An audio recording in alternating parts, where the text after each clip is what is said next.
नमस्कार दोस्तों। तो स्वागत है मेरे YouTube चैनल पर। फिर से अपन ने पिछली क्लास में आर्टिकल 1 से 4 तक पढ़ा था और इस क्लास में अपन पढ़ेंगे भारत का एकीकरण, यूनिफिकेशन ऑफ इंडिया और राज्यों का पुनर्गठन। ये वाली क्लास रहेगी अपनी लगभग आधे घंटे से प्लस ही चली जाएगी अगर ज़्यादा समझ डीप में समझेंगे थोड़ा तो लगातार बने रहिए क्लास के साथ। और अब ज़्यादा देर किए बिना स्टार्ट करते हैं अपनी क्लास को। तो क्या पढ़ना है इसमें? भारत का एकीकरण, कि किस प्रकार से जब देश आज़ाद हुआ, जब देश आज़ाद नहीं हुआ था उससे पहले क्या शासन व्यवस्था थी और किस प्रकार से शासन चलाया जा रहा था। तो अपन को पता ही है कि भी भारत में क्या था, राजतंत्र हुआ करता था। तो राजतंत्र में क्या थी, देशी रियासतें थी, रियासतों में राजा महाराजाओं का शासन हुआ करता था। तो फिर ब्रिटिश शासन कहाँ था? तो देखिए कि भाई हुआ होता क्या था कि ब्रिटिश प्रांत थे और एक थी रियासतें। तो एक तरफ थी 565 रियासतें, कितनी? 565 रियासतें, जिनमें की 552 रियासतें तो देश आजादी के बाद इंडिया में रही थी और 13 रियासतें चली गई थी अपने पाकिस्तान में। और टोटल कितने प्रोविजन थे? 11 प्रोविजन ब्रिटिश प्रोविजन थे, यानी कि ब्रिटिश प्रांत हुआ करते थे। 11 तो ब्रिटिश प्रांत हुआ करते थे जहां पर ब्रिटिश रूल से शासन हुआ करता था। और जो रियासतें थी वहां पे हालांकि ब्रिटिश गवर्नमेंट ने संधियां कर रखी थी, लेकिन फिर भी शासन कौन करता था?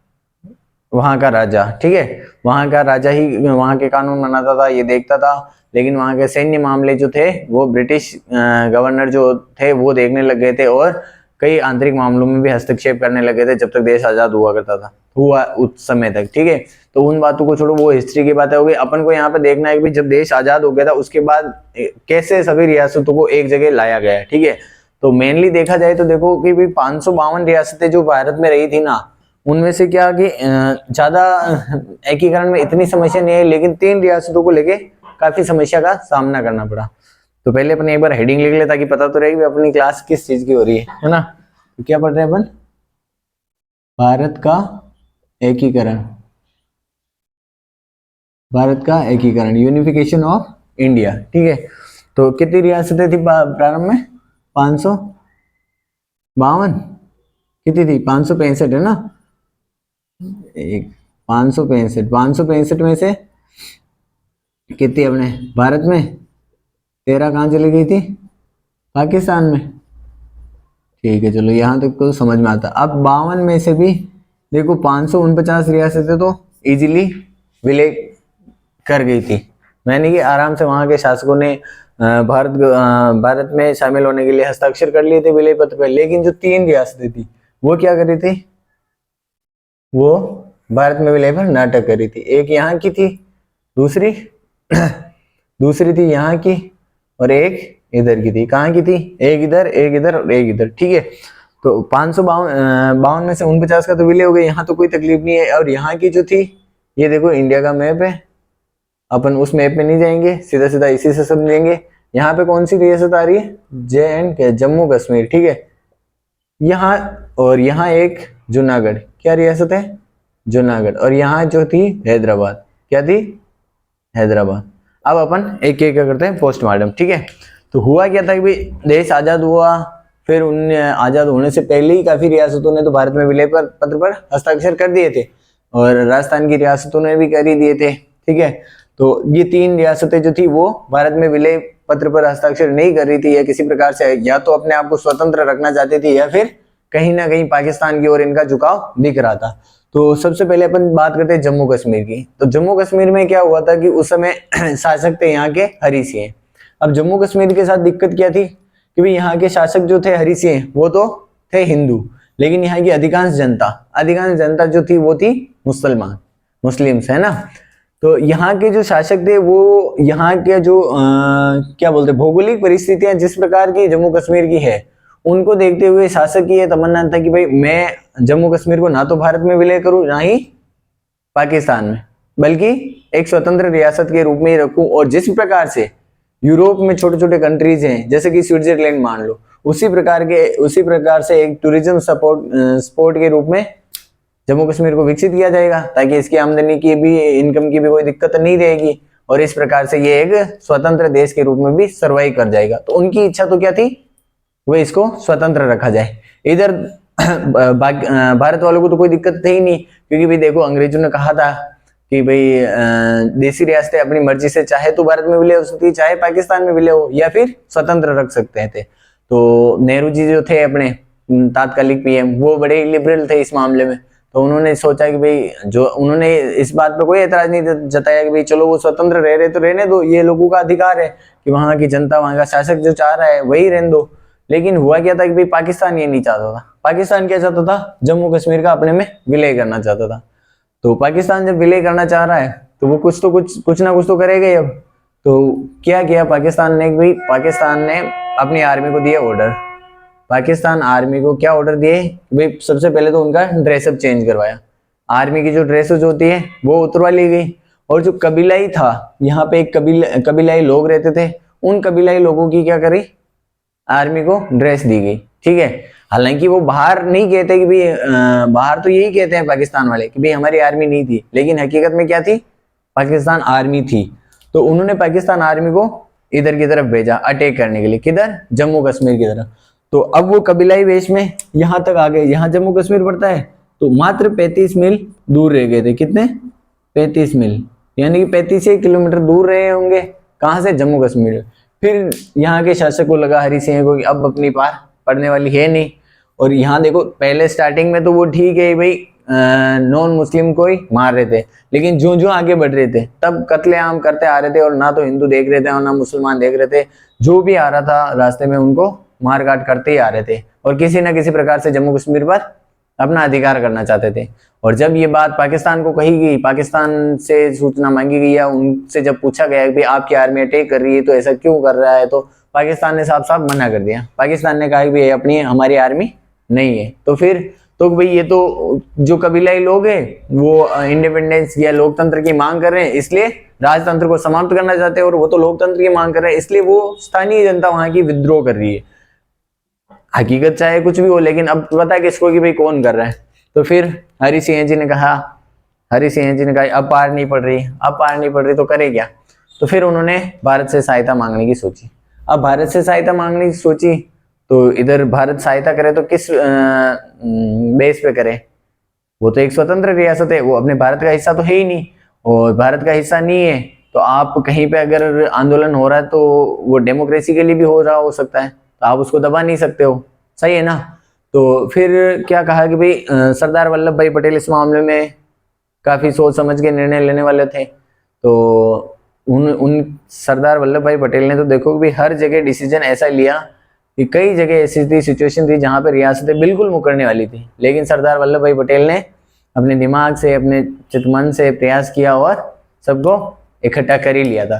तो यहाँ पे जब नेहरू जी के पास बात आई तो नेहरू जी ने कहा कि कोई दिक्कत नहीं, अपन क्यों सहायता करें, ठीक है, कि भाई वो वहाँ के लोग है, डेमोक्रेसी की डिमांड कर रहे हैं, तो स्थानीय लोग आंदोलन कर रहे हैं तो होगा और राजतंत्र समाप्त होगा, इसमें कोई बड़ी बात नहीं है। अपने यहाँ पे भी किया था अपन ने आंदोलन।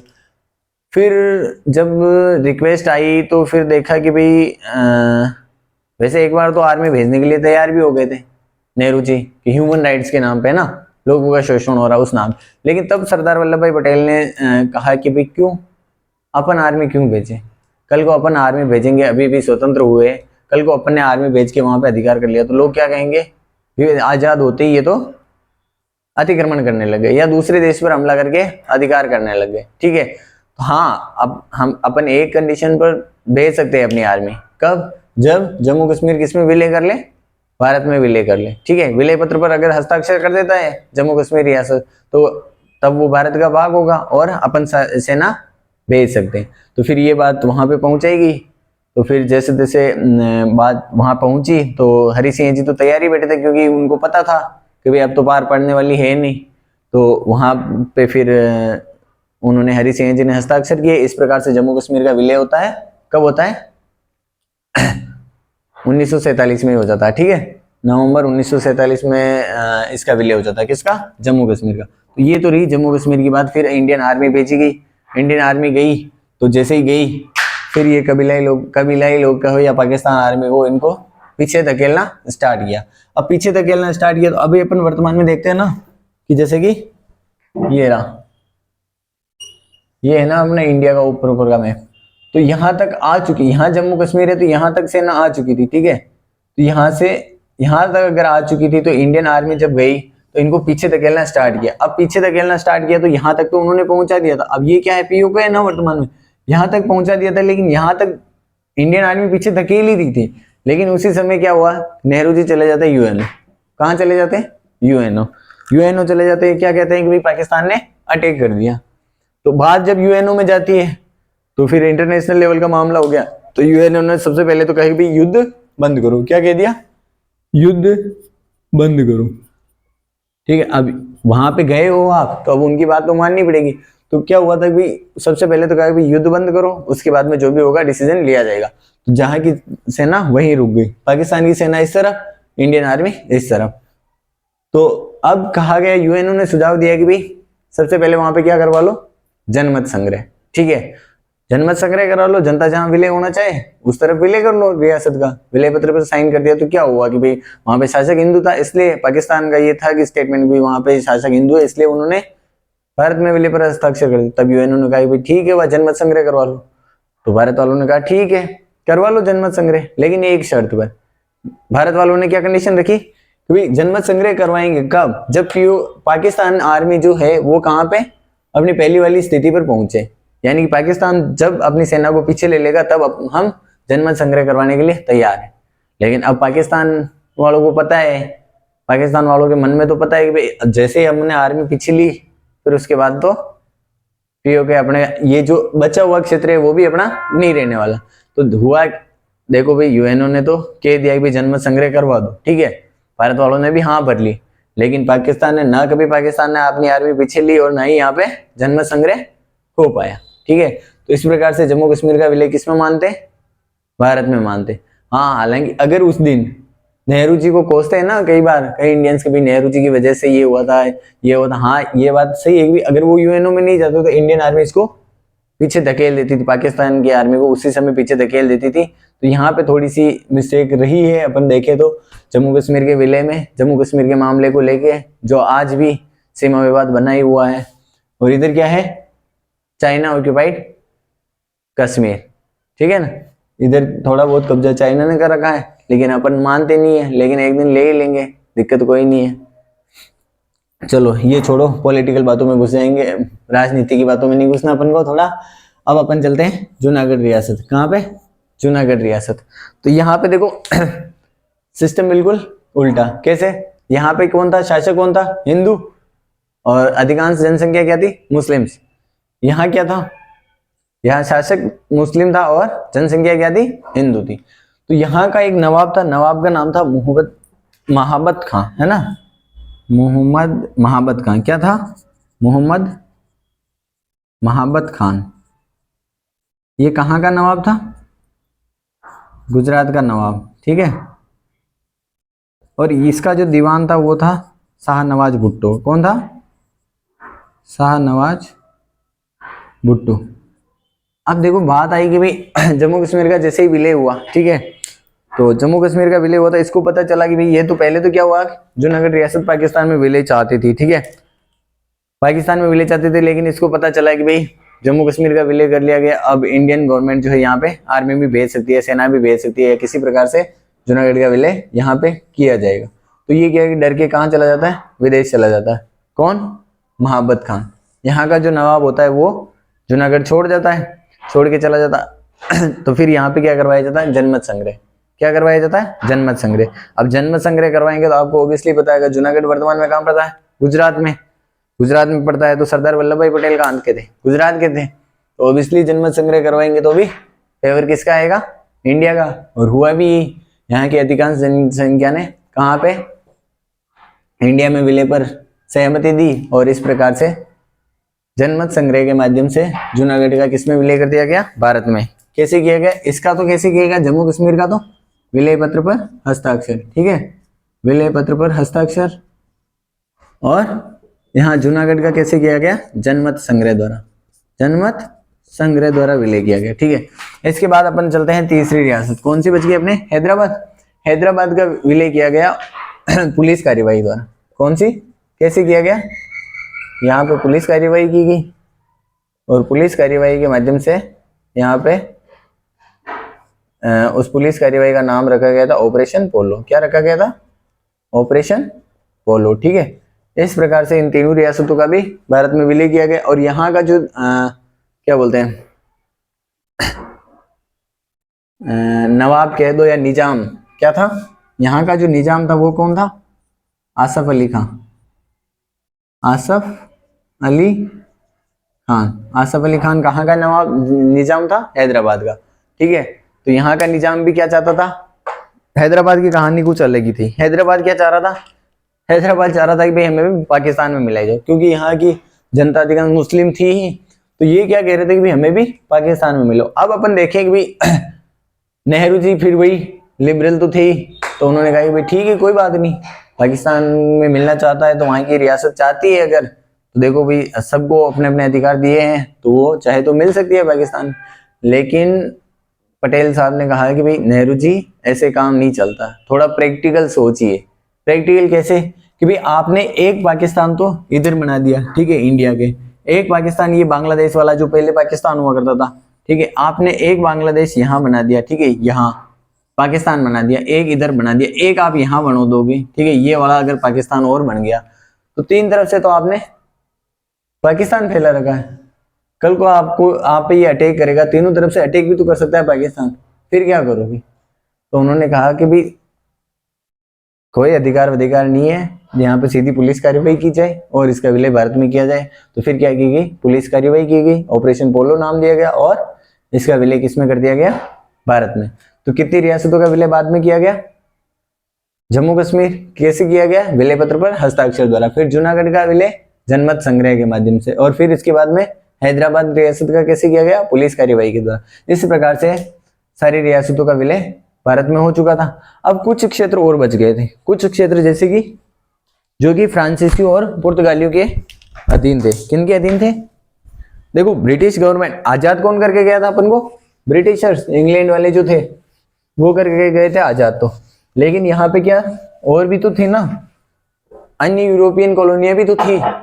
अन्य यूरोपियन कॉलोनियां थी तो उनमें क्या था, जैसे यहाँ पे आता है चंद्रनगर, है ना, चंद्रनगर, फिर आता है यनम, चारों नाम लिख रहा हूं, यहाँ यहाँ यहाँ यहाँ है यनम, करेकल, क्या है? यनम, करेकल, माहे, पुडुचेरी। ठीक है, पुडुचेरी। ये जो पांचों थे ये किसके अधीन थे? फ्रांसीसियों के अधीन। ठीक है, किसके अधीन थे? फ्रांसीसियों के अधीन। एक ये है ना, ये थे फ्रांसीसियों के अधीन। ठीक है, और इधर था दमन दीव, दादर नगर हवेली, क्या है? दादर नगर हवेली, और एक है यहाँ पे गोवा। ये किसके अधीन थे? ये थे पुर्तगालियों के अधीन। किसके? पुर्तगालियों के अधीन। ठीक है, अब इनको भी स्वतंत्र कराना है, इनको भी स्वतंत्र कराना, तो इनके लिए भी अलग से प्रयास करने पड़ेंगे। ठीक है, इनके लिए क्या प्रयास किए गए अब देखते हैं अपन। भाई वो तीन रियासतें तो हो गई, अब देखो इनका देख लेते हैं ना, एक सेकंड चालू तो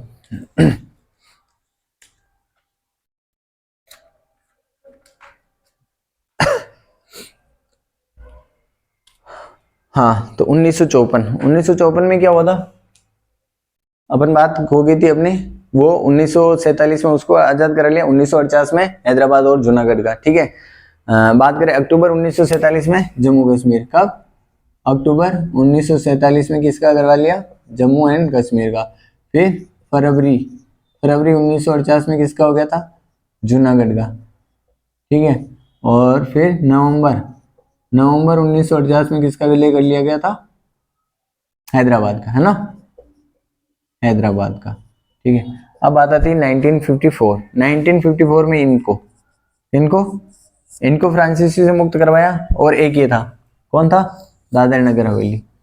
क्या था? दादर नगर हवेली। इनको क्या करवा लिया? फ्रांसीसियों से मुक्त। सॉरी, यहाँ पे क्या थे?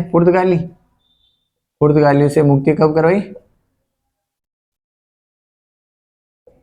ये हुए थे 1954। ठीक है, 1954 में दादर नगर हवेली और चंद्रनगर, यनम, करेकल, माहे और पुडुचेरी, इनको क्या करवा लिया? फ्रांसीसी से मुक्त करवाया और भारत में मिला दिया गया एक तरह से ना। यहाँ पे भी 1954 में दादर नगर हवेली को मुक्त करा दिया। फिर दमन दीव को करवाया 1961 और गोवा को भी 1961 के दौरान। ठीक है, यहाँ पे भी पुलिस कार्रवाई की गई और ये किसके अधीन था? पुर्तगालियों की। पुर्तगालियों से कब आजाद करवाया गया? 1961 में। ठीक है, इस प्रकार से सारी रियासतों का या पूरे भारत को देखे अपन तो इस प्रकार से इनको फ्रांसीसियों से स्वतंत्र कराया और पुर्तगालियों से भी स्वतंत्र करा लिया गया। अब देखते हैं अपन स्टेट कैसे बने। ठीक है, ये तो हो गए, लेकिन इनको हाँ एक बार और देखना है अपन को थोड़ा सा कि भाई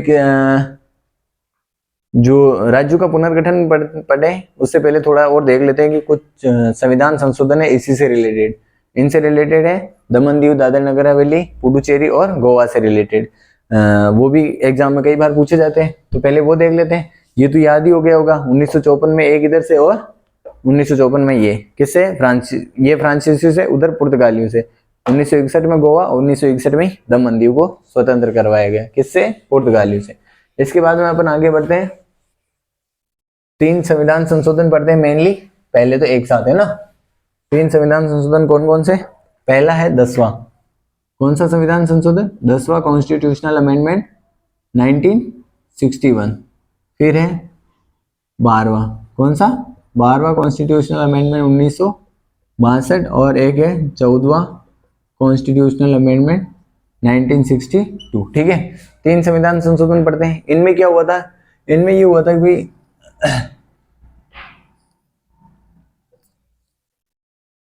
पहला जो था इसमें दादर नगर हवेली को, किसको? दादर नगर हवेली को,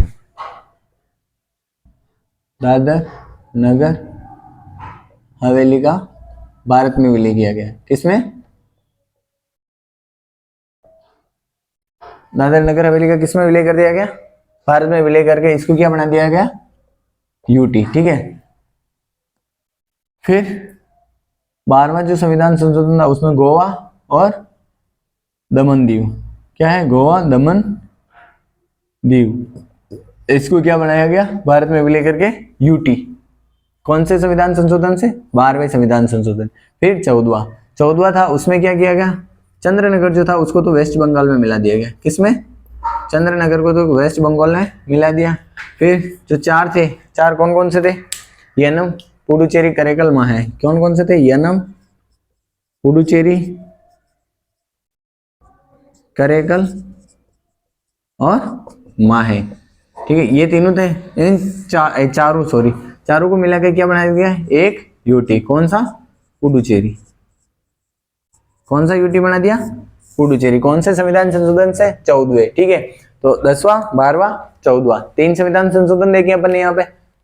10वें में दादर नगर हवेली को क्या बनाया? यूटी। फिर 12वें संविधान संशोधन 1962, उसमें क्या बनाया? गोवा और दमन दीव को,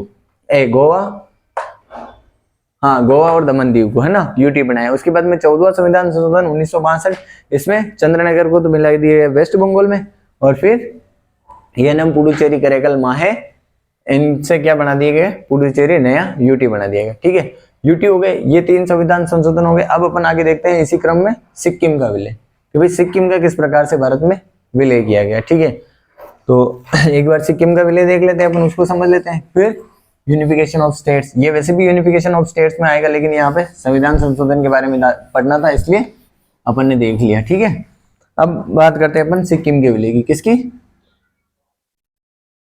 सिक्किम का विलय। किसका विलय? सिक्किम का विलय। तो देखो पहले क्या हुआ था कि भाई सिक्किम जो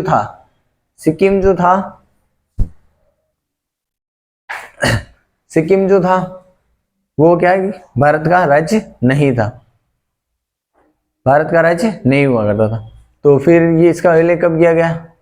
तो बात है 1975 की। कब की है? 1975 की, 1975 की। सिक्किम में क्या हुआ करता था कि भाई राजवंश हुआ करता था। क्या हुआ करता? राजतंत्र। और यहाँ पे चोग्याल वंश का शासन हुआ करता था। किसका? चोग्याल वंश का। किसका शासन हुआ करता था? चोग्याल वंश का। ठीक है, चोग्याल मतलब धर्मराज, चोग्याल वंश धर्मराज का शासन हुआ करता था। किसका? धर्मराज चोग्याल का शासन हुआ करता था। लेकिन अब क्या हुआ? अब हुआ ये कि भाई इसका भी भारत में विलय किया जाए। तो अपन को पता ही है कि भाई सिक्किम कितना सा पड़ता है, यहाँ पे कुछ इस प्रकार से पड़ता है। तो अब ये इतनी छोटी सी रियासत है, ठीक है।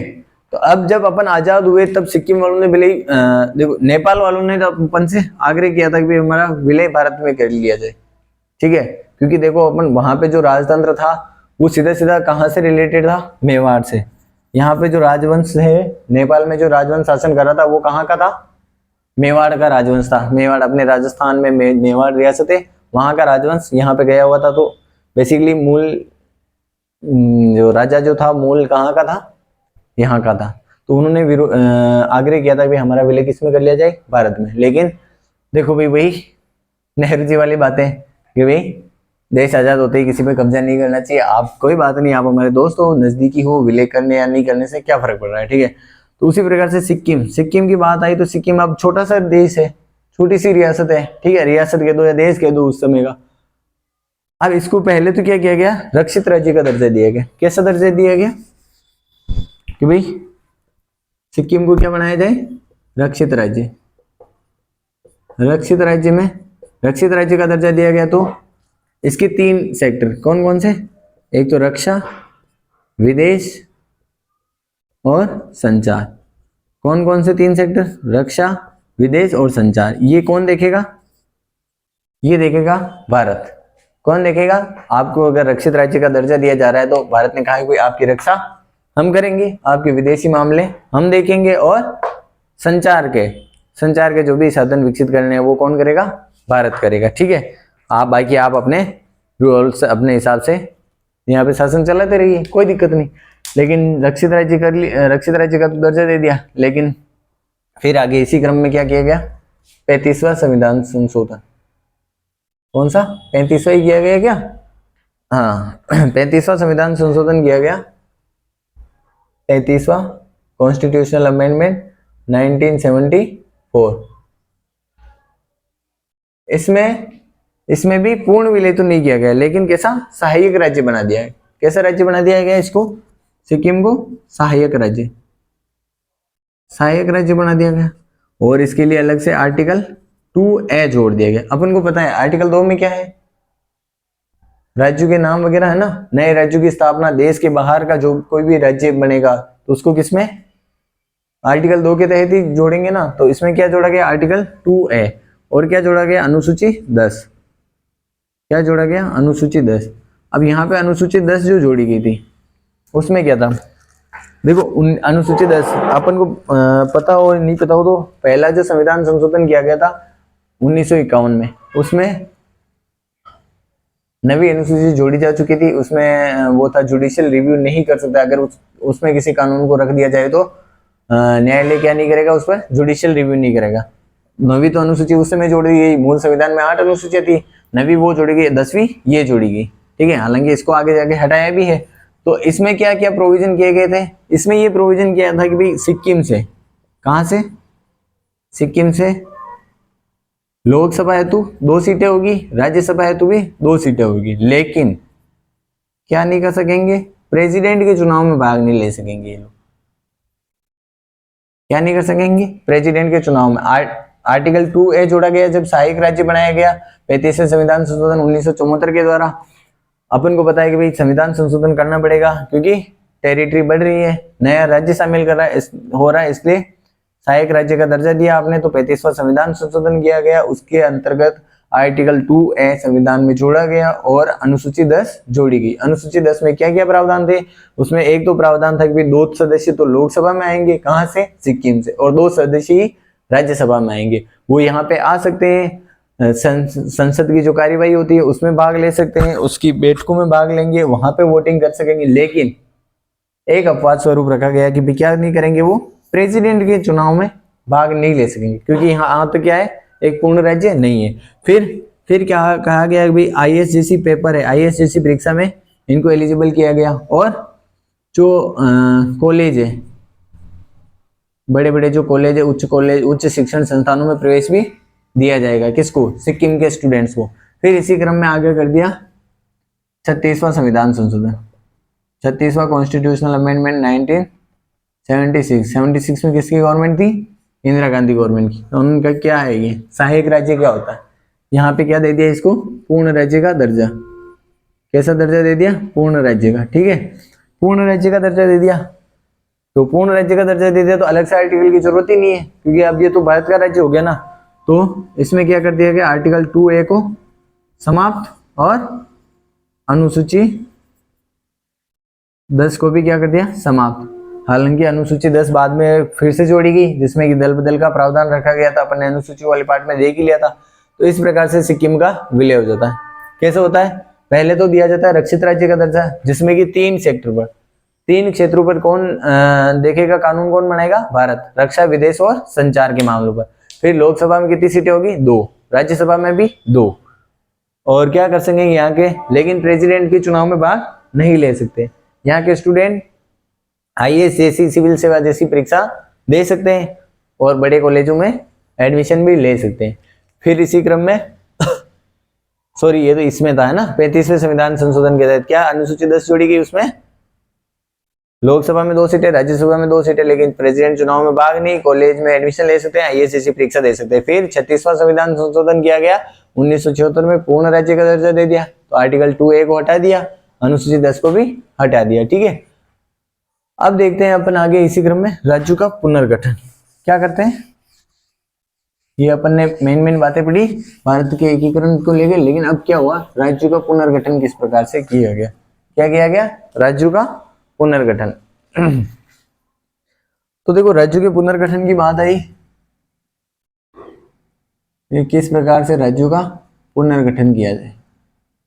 तो इस क्रम में सबसे पहले बात आती है भाषा के आधार पर राज्यों की।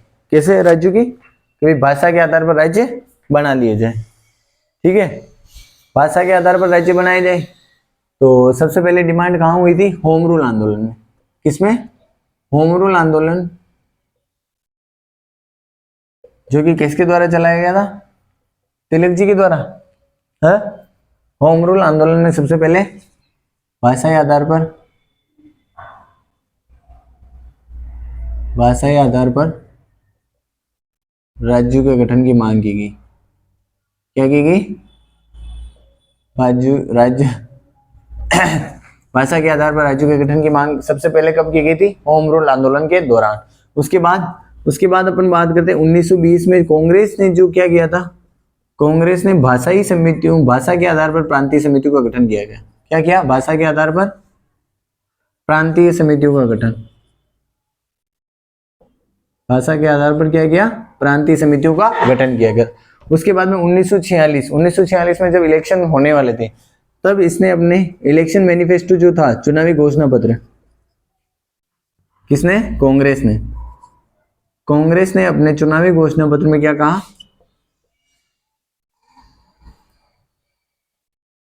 कांग्रेस ने अपने चुनावी घोषणा पत्र में भाषा के आधार पर राज्यों की मांग को स्वीकार किया।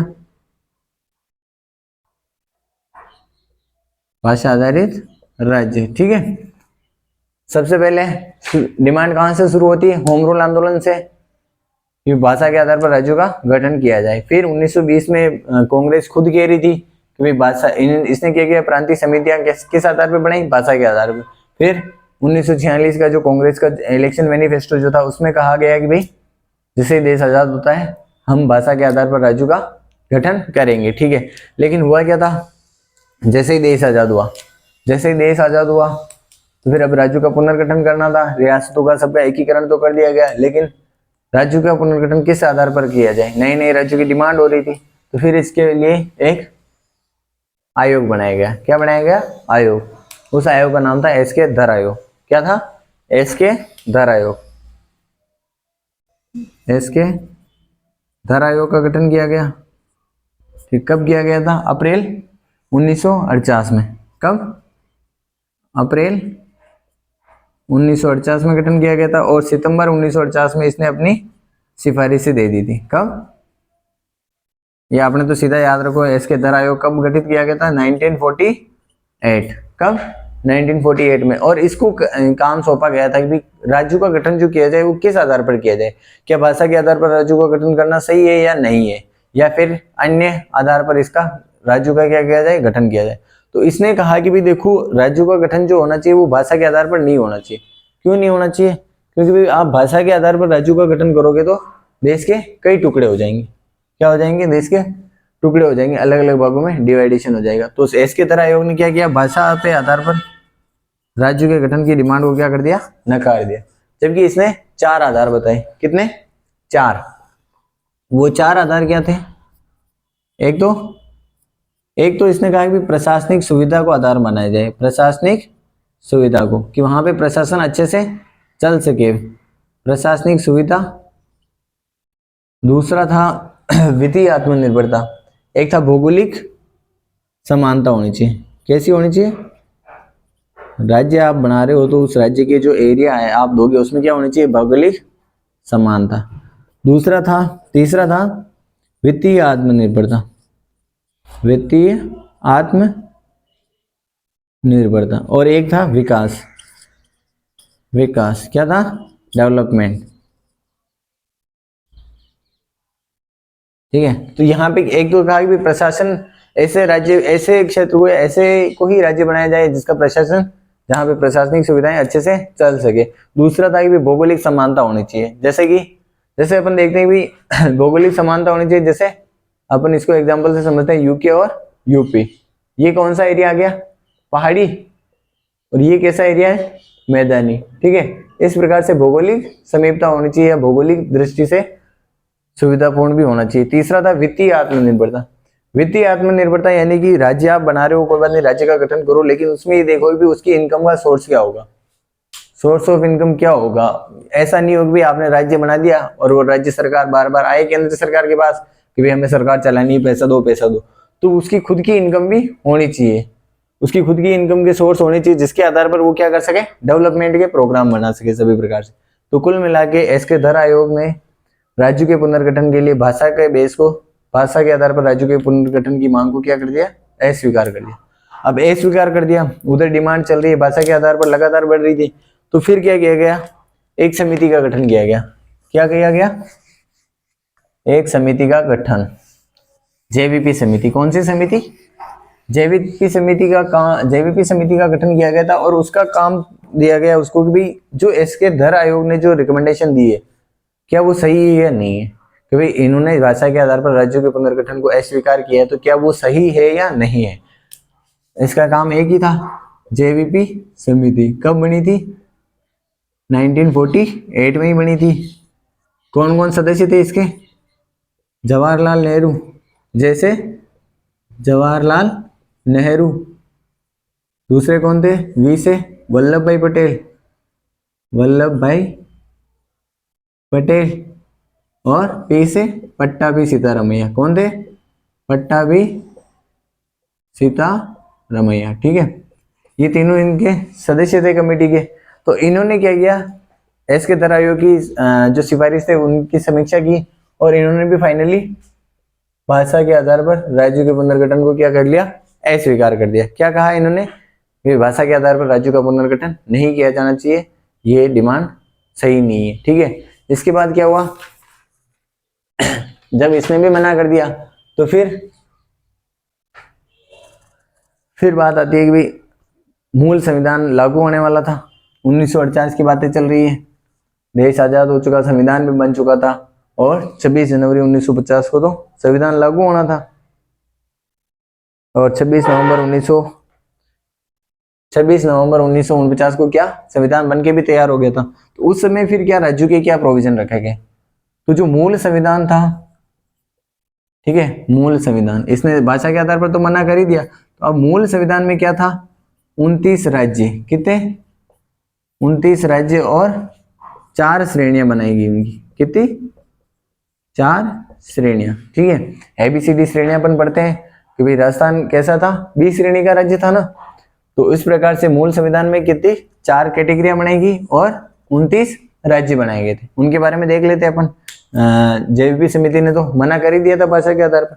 इसके बाद अपन देखते हैं कि भाई मूल संविधान में कौन कौन से राज्य बनाए गए थे। अब थोड़ा फास्ट चलेंगे अपन क्योंकि क्लास ऐसे तो काफी लंबी हो जाएगी, बहुत स्लो चल रहे हैं। तो मूल संविधान में कितने 4 श्रेणियां, तो वो 4 श्रेणियां कौन सी थी? श्रेणी ए, श्रेणी ए में क्या था? ब्रिटिश प्रांत। क्या था? ब्रिटिश प्रांत। जहां पे भी ब्रिटिश प्रांत थे, कितने थे ब्रिटिश प्रांत? ये 9 थे। उसके बाद में श्रेणी बी की बात करते हैं। श्रेणी बी, इसमें क्या था? पूर्व विधानमंडल वाली देशी रियासतें। क्या थी? पूर्व विधानमंडल वाली, जहां पे क्या हो? विधानसभा, विधानसभा वाली देशी रियासतें। इसमें भी थी 9 रियासतें। कितनी? 9 राज्य इनमें से बनाए गए। फिर श्रेणी सी, श्रेणी सी में रखा गया चीफ कमिश्नरेट। क्या था? चीफ कमिश्नरेट प्लस कुछ देशी रियासतें, कुछ देशी रियासतें। इसमें भी कितनी थी? 10। इसमें 9, इसमें 9, कितने हो गए? 29 हो गए। और जो श्रेणी डी थी, श्रेणी डी में क्या रखा गया? अंडमान एंड निकोबार को। किसको रखा गया? अंडमान एंड निकोबार को।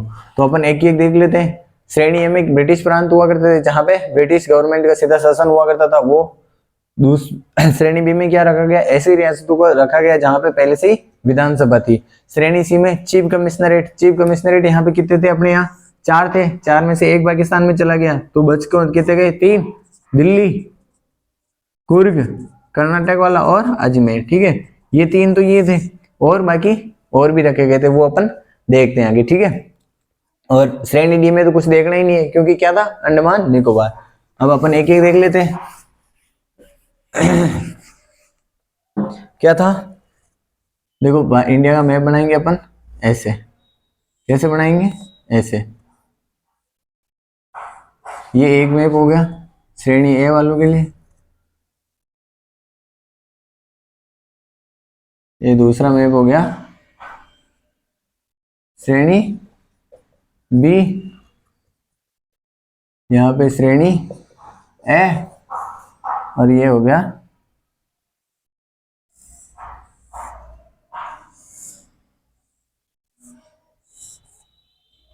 यहाँ कौन सी श्रेणी आ जाएगी? श्रेणी सी। ठीक है, अब यहाँ पे देख लेते हैं ब्रिटिश प्रांत कौन कौन से थे। क्या थे? ब्रिटिश प्रांत। ब्रिटिश प्रांत में अपन देखते हैं कि भाई सबसे पहले तो यहाँ कौन कौन सी किस्में चली गई थी? कितने थे? टोटल 11 ब्रिटिश प्रांत थे। उनमें से एक तो यहाँ पे उत्तर पश्चिमी सीमा प्रांत था। क्या था? उत्तर पश्चिमी सीमा प्रांत। ये कहाँ चला गया था? ये चला गया था पाक में। ठीक है, और यहाँ पे क्या था? पंजाब था। तो यहाँ पे पंजाब का कुछ हिस्सा तो यहाँ रह गया और कुछ हिस्सा इधर चला गया। और एक क्या था? सिंध। यहाँ पे सिंध जो था वो भी इसमें चला गया। ठीक है, ये तो चले गए पाकिस्तान में। ठीक है, इनसे कोई लेना देना नहीं। एक यहाँ पे क्या बच गया? पंजाब बच गया। ठीक है, पंजाब के बाद में दूसरे नंबर का अपन देखते हैं बॉम्बे। क्या है? बॉम्बे। क्या हो गया? बॉम्बे हो गया। ठीक है, इसको थोड़ा बड़ा करेंगे मैप को, क्योंकि नाम ही नहीं आना है बाकी को। बॉम्बे। फिर यहाँ पे देखते हैं एक यहाँ हो गया, दूसरा यहाँ हो जाएगा, तीसरा यहाँ, चौथा यहाँ, पांचवा यहाँ, 6 यहाँ, 7 यहाँ, 8 ये, 9 ये। कितने हो गए? 9 हो गए। अब देख लें, इनमें देख लेते हैं। 1 पे क्या है? असम। 2 पे क्या है? वेस्ट बंगाल। 3 पे क्या है? बिहार। 4 पे क्या है? यूपी। चलो यही लिख देते हैं। यहाँ क्या है? असम। यहाँ पे वेस्ट बंगाल, यहाँ पे बिहार, यहाँ पे यूपी, यहाँ पे क्या आ जाएगा? मध्य भारत, मध्य भारत। और यहाँ पे थोड़ा यहाँ देख लो, यहाँ क्या है? ओडिशा। और फिर यहाँ क्या आ गया? मद्रास। क्या आ गया? मद्रास। फिर ये 8 नंबर पे बॉम्बे था ही, ये 9 नंबर पे क्या हो गया? पंजाब। तो इस प्रकार से ब्रिटिश गवर्नर शासित ब्रिटिश प्रांत जो थे वो कितने थे? 11 थे। 11 में से अपने यहाँ कितने रहे थे? 9। कौन कौन सा? असम, पश्चिम बंगाल, बिहार, यूनाइटेड प्रोविडेंस और मध्य भारत, ओडिशा, मद्रास, बॉम्बे और पंजाब। ये हो गया। अब अपन देखते हैं कैटेगरी बी। कैटेगरी बी में कौन कौन से राज्य थे? कैटेगरी बी में याद करने का तरीका देखते हैं। एक तो 1 2 3 ये रहे थे। फिर यहाँ ऐसे याद करो, 1 2 3, फिर 4 5 और 6, फिर यहाँ 7 8 और 9। मतलब ऐसे चले, फिर ऐसे चले, फिर ऐसे आ गए। ठीक है, तो सबसे पहले ऊपर ऊपर कौन सा आ गया, कश्मीर। एक नंबर पे क्या है, कश्मीर। दूसरे पे क्या है, पेप्सू। क्या है, पेप्सू। पंजाब से रिलेटेड था, पंजाब, इसको पेप्सू से ही याद रखना आपको, और कुछ याद नहीं करना है। दूसरा कौन सी थी, पेप्सू। किन में, कैटेगरी बी में। तीसरे पे अपना क्या आ गया, राजस्थान आ ही गया। ठीक है, तीसरे पे राजस्थान आ गया। फिर उसके बाद में सौराष्ट्र, मध्य भारत और विंध्य प्रदेश। क्या है, यहाँ पे एमपी नाम था इसका, यहाँ मध्य भारत यहाँ नहीं था, यहाँ पे क्या था, एमपी नाम था, मिडिल प्रोविंस या मध्य प्रदेश, जो भी नाम था। यहाँ पे सौराष्ट्र, यहाँ पे मध्य, मध्य इससे ले लिया गया, और भारत क्या था, मध्य भारत। यहाँ कौन सा हो गया, सौराष्ट्र, यहाँ मध्य भारत, और यहाँ एक और कौन सा, विंध्य प्रदेश, विंध्य प्रदेश। ठीक है, विंध्य प्रदेश हो गया। अब 7, 8, 9, 7, 8, 9 कौन कौन से होंगे, हैदराबाद, मैसूर और त्रावणकोर। यहाँ क्या था, हैदराबाद, विलय कर लिया गया था ना। फिर यहाँ मैसूर, इधर से देख लो भले, मैसूर और त्रावणकोर। क्या क्या थे, त्रावणकोर। 3 you, 3 you, 3 you. क्या क्या है, कश्मीर, पेप्सू, राजस्थान, फिर सौराष्ट्र, मध्य भारत और विंध्य प्रदेश, फिर हैदराबाद, मैसूर और त्रावणकोर। फिर आते हैं कैटेगरी सी पे। अब कैटेगरी सी पे अपन ने पहले ही बात की थी, क्या थे, 3 तो चीफ कमिश्नरेट। कौन कौन से थे, 3 चीफ कमिश्नरेट, दिल्ली, अजमेर, कुर्ग, कर्नाटक वाला। ठीक है, और 3 राज्य ऐसे हैं जो हमेशा अपन साथ साथ पढ़ेंगे। कौन से हैं, HMT, HMT को क्या हो गए, हिमाचल प्रदेश, मणिपुर, मणिपुर और त्रिपुरा। क्या है, त्रिपुरा। ये 3 अपन साथ साथ पढ़ेंगे। इसके बाद में एक हो जाता है यहाँ पे, हिमाचल प्रदेश के पास ही पड़ता है, हिमाचल प्रदेश में ही पड़ता है। एक कितने हो गए, 6 हो गए। 7वां है बिलासपुर। क्या है, बिलासपुर। किसमें, कैटेगरी सी में। ये इसको बाद में किस में मिला दिया गया, हिमाचल प्रदेश में। ठीक है, ये हो गया। फिर अपन 3 एक सीक्वेंस वाइज पढ़ते हैं, 1, 2, 3। यहाँ पे हो गया, क्या हो गया, कच्छ, कच्छ पड़ता है इधर। यहाँ पे हो गया भोपाल, और एक और बच गया, कच्छ, भोपाल और क्या हो सकता है, कूच बिहार। क्या है, कूच बिहार। ये हो गए अपने 29 राज्य। बिलासपुर को बाद में किसमें मिला दिया गया, हिमाचल प्रदेश में। कच्छ गुजरात में है वर्तमान में, भोपाल एमपी की राजधानी, कूच कहाँ पे, बिहार में। 3 चीफ कमिश्नरेट, 3 जो हमेशा साथ साथ रहेंगे। एक बिलासपुर जो कि हिमाचल प्रदेश के साथ में मिला है, फिर कच्छ, भोपाल और कूच बिहार। ये हो गए अपने 29 राज्य। और श्रेणी डी में क्या रखा गया, किसको रखा गया, अंडमान निकोबार। श्रेणी डी में किसे रखा गया, अंडमान निकोबार को। ठीक है, ये हो गया। इस प्रकार से मूल संविधान की बात हो रही, किसकी, मूल संविधान की। मूल संविधान में तो ये राज्य बना दिया आपने, चलो ठीक है, कोई दिक्कत नहीं। लेकिन क्या ये राज्य बने रहे क्या, नहीं ना। तो फिर क्या हो रहा था कि राज्यों की डिमांड तो बढ़ती जा रही थी, कि भाई भाषा के आधार पर राज्यों की डिमांड जो है लगातार बढ़ती जा रही थी। तो 1953 की बात है। 1953 में क्या हुआ था कि भाई आंध्र प्रदेश के जो लोग हैं, ठीक है, आंध्र प्रदेश में कौन सी भाषा बोलते हैं, तेलुगु। तेलुगु भाषी लोग जो थे वो अपने अलग से ही राज्य की डिमांड कर रहे थे। कौन से राज्य की, आंध्र राज्य की। तेलुगु भाषी अपने अलग राज्य की डिमांड कर रहे थे 1953 में। तो उन्होंने क्या कि भाई, एक नेता थे पोटी श्री रामुलु, उनके नेता, उन्होंने क्या किया, भूख हड़ताल की। और भूख हड़ताल कर रहे थे, अनशन पर बैठे हुए थे। तो 56 दिन की भूख हड़ताल के बाद क्या हो जाती है, पोटी श्री रामुलु की डेथ हो जाती है। जैसे ही डेथ होती है, फिर आंदोलन उग्र हो जाता है, हिंसा भड़क जाती है, चारों तरफ हिंसात्मक गतिविधियां होने लगती है। तो फिर सरकार को उनका कहना मानना पड़ता है, और फाइनली भाषा के आधार पर पहला राज्य गठित करना पड़ता है। वो कौन सा था, आंध्र प्रदेश। कब की बात है ये, 1953 की। तो अपन आगे देखते हैं।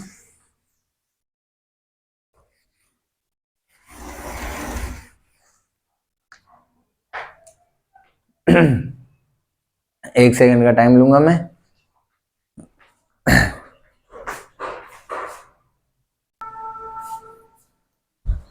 हाँ, तो अपन क्या बात कर रहे थे राज्यों के पुनर्गठन में कि भाई 1953 में क्या हो रहा है, आंध्रभाषी अनशन पर बैठे हैं। 1953 में क्या हुआ, भाषा के आधार पर पहला राज्य कौन सा बना?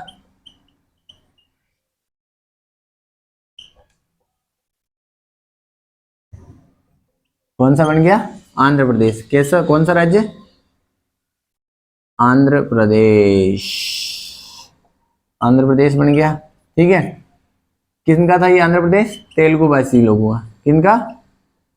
तेलुगु भाषी। इनके नेता कौन थे? पोटी श्री रामल्लू, जिनकी कितने दिन बाद मृत्यु हो जाती है? 56 दिन बाद मृत्यु हो गई थी। ठीक है, ये अपन ने समझा। भाषा के आधार पर सबसे पहला राज्य कौन सा गठित किया गया? आंध्र प्रदेश, जो कि तेलुगु भाषियों की डिमांड थी। नेता पोटी श्री रामल्लू, 56 दिन बाद डेथ हो जाती है उनकी। इसके बाद में जब भाषा के आधार पर पहला राज्य बना दिया गया तो लगातार मांग बढ़ेगी ना, और तो फिर और अदर स्टेट की डिमांड भी बढ़ती जा रही थी। फिर क्या गया, फिर से एक कमीशन का आयोग का गठन किया गया, फजल अली आयोग। कौन सा आयोग? फजल अली आयोग। फजल अली आयोग बनाया गया। ठीक है, फजल अली आयोग बनाया गया। इसके सदस्य थे के.एम. पणिकर। एक तो स्वयं फजल अली थे, दूसरे थे के.एम. पणिकर और हृदयनाथ कुंजरू। क्या थे? हृदयनाथ कुंजरू। इसने कहा कि भाई भाषा के आधार पर राज्यों के पुनर्गठन की मांग को पहली बार स्वीकार किया। क्या किया? स्वीकार किया। इन्होंने कहा कि भाई चलो ठीक है, भाषा के आधार पर राज्यों का गठन किया जाए, लेकिन इसने एक राज्य एक भाषा के मत को अस्वीकार कर दिया। यानी कि भाई एक भाषा के आधार पर एक राज्य का गठन नहीं होना चाहिए, उसमें कुछ दूसरे सिद्धांतों को भी देखना चाहिए, दूसरे आधार भी देखे जाने चाहिए। जैसे कि अपन ने देखा था पीछे, भाई वित्तीय आत्मनिर्भरता होना चाहिए, प्रशासनिक सुविधाएं होनी चाहिए उसमें, और भौगोलिक समीपता होनी चाहिए, भारत की एकता अखंडता को ध्यान में रखना चाहिए। आप ऐसे किसी भी राज्य का गठन नहीं कर सकते हो जैसे कि राष्ट्र की एकता अखंडता और संप्रभुता पर खतरा हो। ठीक है, तो इस प्रकार से इन्होंने कहा कि एक भाषा के आधार पर एक राज्य का गठन नहीं करके बाकी आधारों को भी ध्यान में रखा जाए। भाषा के आधार पर स्वीकार तो किया, लेकिन एक भाषा एक राज्य, एक भाषा एक राज्य के सिद्धांत को क्या कर दिया गया? अस्वीकार कर दिया गया। अन्य आधार भी बताए इन्होंने। अन्य आधार भाई एकता अखंडता और संप्रभुता प्रभावित नहीं होनी चाहिए। एकता अखंडता संप्रभुता क्या नहीं होनी चाहिए? प्रभावित नहीं होनी चाहिए। विकास के आधार होने चाहिए। राज्य का वित्तीय सोर्सेज जो होनी चाहिए उसमें आत्मनिर्भर होना चाहिए राज्य। वे बार बार केंद्र सरकार के पास नहीं जाना पड़ेगा कि भाई हमारे कर्मचारियों को सैलरी देनी है तो आप पैसा दो।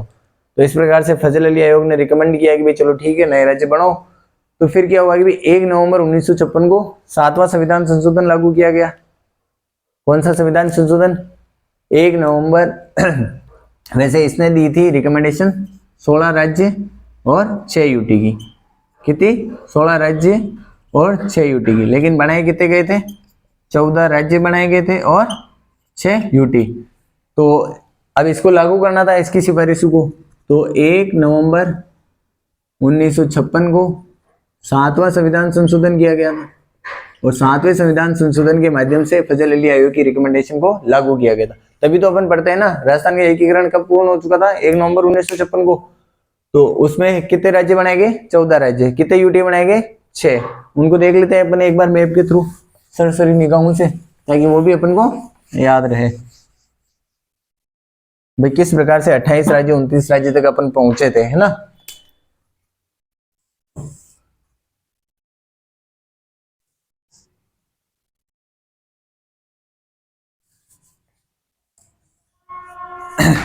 तो अपन पहले देखते हैं केंद्र शासित प्रदेश। केंद्र शासित प्रदेशों में अपन ने देखा ही था, 3 हमेशा साथ साथ पढ़ेंगे। HMT हिमाचल प्रदेश, मणिपुर और त्रिपुरा। ये 3 तो ये हो गए। फिर एक था लक्षद्वीप, कौन सा था? लक्षद्वीप, एक था अंडमान निकोबार और एक था दिल्ली। क्या था? दिल्ली। ये तो क्या थे? यूटी थे। 1 2 3 4 5 और 6, ये क्या थे? 6 यूटी। ठीक है, 6 यूटी हो गए। अब अपन को देखना है स्टेट कि भाई राज्य कौन कौन से थे। राज्य देखते हैं अपन सबसे पहले। पहला था जम्मू कश्मीर, दूसरा हो गया पंजाब, तीसरा हो गया राजस्थान, यहाँ पे कौन सा हो गया? बॉम्बे, बॉम्बे हो गया। फिर यहाँ पे कौन सा आएगा? मैसूर। फिर यहाँ पे केरल, केरल हो गया ना। फिर यहाँ पे देख लेते अपन यूपी, बिहार, वेस्ट बंगाल, यहाँ पे कौन सा आ गया? ओडिशा, और एक था मद्रास, और एक कौन सा हो गया? आंध्र प्रदेश बन चुका था क्या तब तक? कौन सा हो गया? आंध्र प्रदेश और मद्रास। ठीक है, ये कितने हो गए? 6 इधर हो गए, 7 8 9 10 11 12 13 इधर देख लो असम, और 14 एक बीच में था मध्य भारत। क्या था? मध्य भारत। ये हो गए अपने 14 राज्य और 6 यूटी, जो कि 1 नवंबर 1956 को बनाए गए थे। पहला कौन सा है? जम्मू कश्मीर, दूसरा पंजाब, राजस्थान। 3 यू कौन से? UP, Bihar, West Bengal. फिर 3 इस क्रम में बॉम्बे, मैसूर, केरल। फिर 3 इधर ओडिशा, आंध्र प्रदेश और मद्रास। क्या है यहाँ पे? आंध्र प्रदेश। तुम अंडमान निकोबार नहीं समझ लोगे, आंध्र प्रदेश। और 6 यूटी कौन कौन से? HMT 377 कौन से? हिमाचल प्रदेश, मणिपुर और त्रिपुरा। फिर लक्षद्वीप, अंडमान निकोबार और दिल्ली। ये हो गए 6 यूटी। अब अपन आगे देखते हैं कि भाई किस प्रकार से आगे नए राज्यों का गठन हुआ था। अपन देखते हैं 1956 में 14 राज्य और 6 यूटी थे। फिर उसी क्रम में देखते हैं अपन 1960 में। 1960 में क्या हुआ था? बॉम्बे प्रांत से, है ना, बॉम्बे था। बॉम्बे से 2 राज्य बनाए गए, महाराष्ट्र और गुजरात। कौन कौन से? महाराष्ट्र और गुजरात, 2 अलग अलग। मराठी भाषियों के लिए क्या किया? महाराष्ट्र बना दिया, और गुजराती भाषियों के लिए गुजरात का गठन किया गया 1960 में। फिर अपन चलते हैं 1961 62। 1961 62 में अपन को पता ही है, सबसे पहले 1961 में क्या होता? दादर नगर हवेली, दादर नगर हवेली, इसको क्या बनाया गया? यूटी। फिर गोवा, पुडुचेरी और दमन दीव, इनको भी क्या बनाया? यूटी बना दिया गया 1961 में। 1961 के बाद में अपन चलते हैं 1963। कहाँ पे? 1963 में नया राज्य बनाया गया नागालैंड। कौन सा? नागालैंड राज्य। एक बार फिर से रिवाइज करते हैं। 1956 में 14 राज्य 6 यूटी। 1960 में बॉम्बे से क्या किया गया? अलग अलग, गुजरात और महाराष्ट्र। फिर 1961 62 में अपन ने देखा ही था 10वां 12वां और 14वां संविधान संशोधन, जिसके तहत दादर नगर हवेली, गोवा, पुडुचेरी, दमन दीव, इनको क्या बनाया? यूटी बनाया था। फिर 1963 में नागालैंड को क्या बना दिया? राज्य। फिर बात आती है 1963 के बाद में 66 में। 66 में पंजाब प्रांत जो था, क्या था? पंजाब प्रांत। उससे क्या किया गया? एक तो किया गया पंजाब,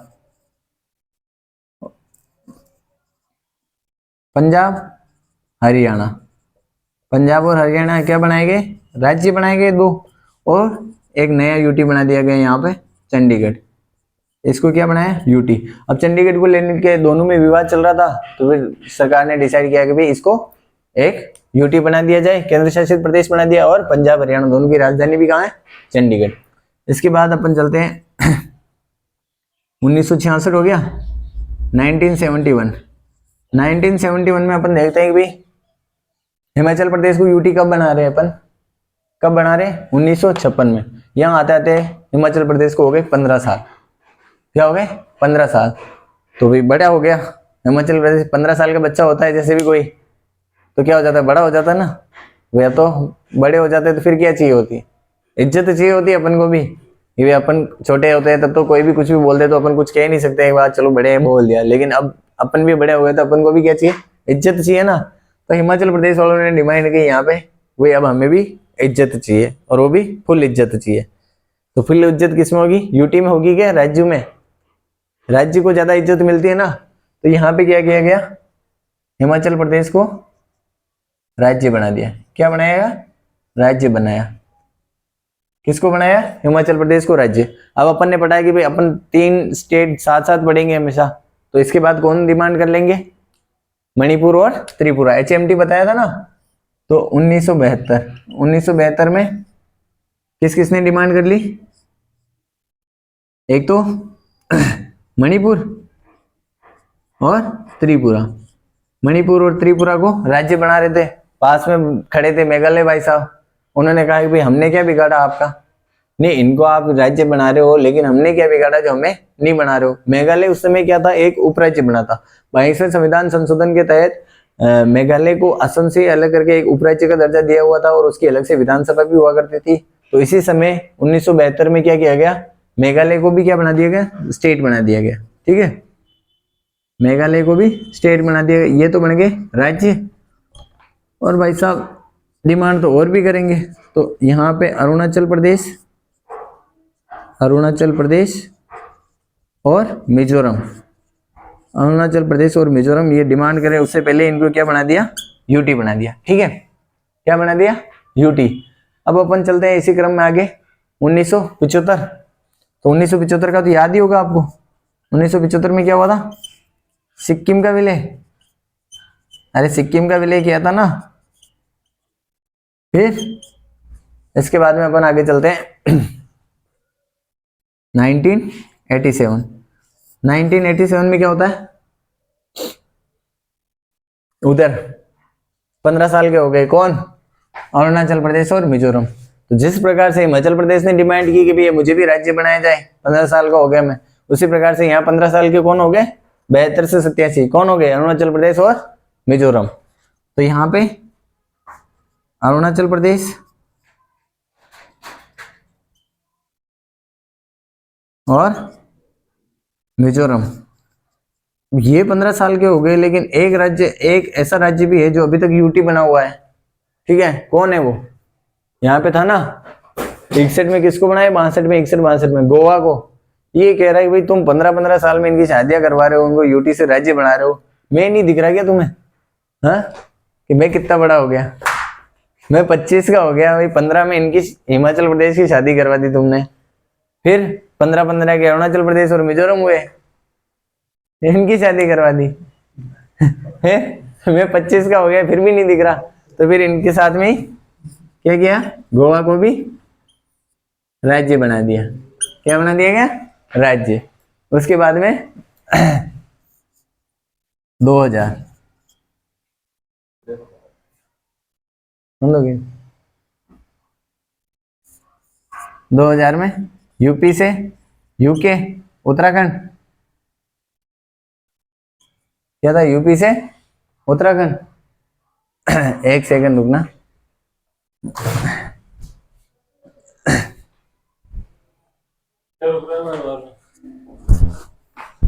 यूपी से उत्तराखंड और एमपी से किसको बनाया गया था, छत्तीसगढ़ क्या, झारखंड, छत्तीसगढ़ और बिहार, बिहार से क्या बनाया गया, झारखंड। कब बनाएंगे, 2000 में। फिर आगे याद ही होंगे 2014 आंध्र प्रदेश से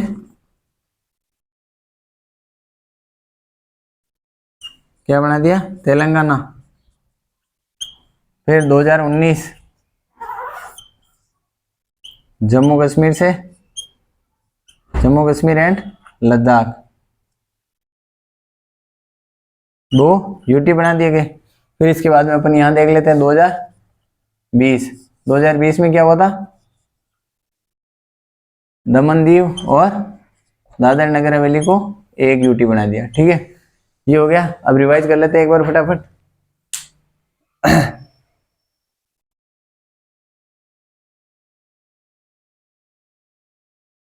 एक सेकंड।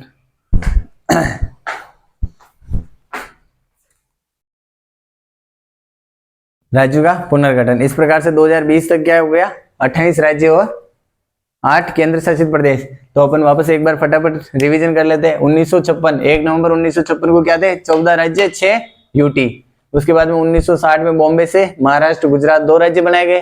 फिर 61-62 में अपन ने पहले देखा था 10वें 12वें और 14वां संविधान संशोधन किया था, तब दादर नगर हवेली, गोवा, पुडुचेरी और दमन दीव, इनको क्या बनाया, यूटी बनाया। फिर 1963 में नागालैंड को नया राज्य बना दिया गया। फिर 66 में क्या किया, पंजाब प्रांत का डिवाइडेशन किया। क्या क्या बनाया गया, पंजाब और हरियाणा 2 नए राज्य और चंडीगढ़ को यूटी बनाया गया। 1971 में क्या किया गया, हिमाचल प्रदेश को नया राज्य बना दिया। तो फिर मणिपुर, त्रिपुरा और मिजोरम को भी नया राज्य कब बनाया, 1972 में। उसके बाद में अरुणाचल प्रदेश और मिजोरम को क्या बना दिया गया उसी टाइम, यूटी। फिर अपन चलते हैं 1975 में क्या हुआ था, सिक्किम का विलय। फिर 1987 में अरुणाचल प्रदेश, मिजोरम और गोवा, इन तीनों को क्या बना दिया, राज्य। फिर 2000 वाला याद ही है, बचपन से पढ़ते ही आ रहे होंगे। यूपी से उत्तराखंड, एमपी से छत्तीसगढ़, बिहार से झारखंड, ये 3 नए राज्य बनाए गए। फिर 2014 में आंध्र प्रदेश से तेलंगाना को अलग कर दिया गया। फिर 2019 में अपन को पता ही है कि भाई जम्मू कश्मीर जो राज्य था उससे 2 नए यूटी बना दिए गए, उसका राज्य का दर्जा समाप्त किया गया, और जम्मू कश्मीर और लद्दाख 2 नए यूटी बनाए। फिर 2020 में क्या कर दिया गया, दमन दीव और दादर नगर हवेली को मिला के एक यूटी बना लिया गया। तो यहाँ पे होता है अपने राज्यों का पुनर्गठन पूरा। आज यहीं पे अपनी क्लास पूरी करेंगे। उसके बाद नेक्स्ट क्लास में अपन नागरिकता के प्रावधान देखेंगे, आर्टिकल 5 से 11। फिर उसके बाद में फंडामेंटल राइट, डीपीएसपी और फंडामेंटल ड्यूटीज पढ़ेंगे। उसके बाद में संघ सरकार पढ़ेंगे। तब तक के लिए वीडियो देखते रहिए, पीछे वाले भी, ये भी लाइक करें और चैनल को सब्सक्राइब जरूर करें और अपने दोस्तों के साथ शेयर जरूर करें। धन्यवाद।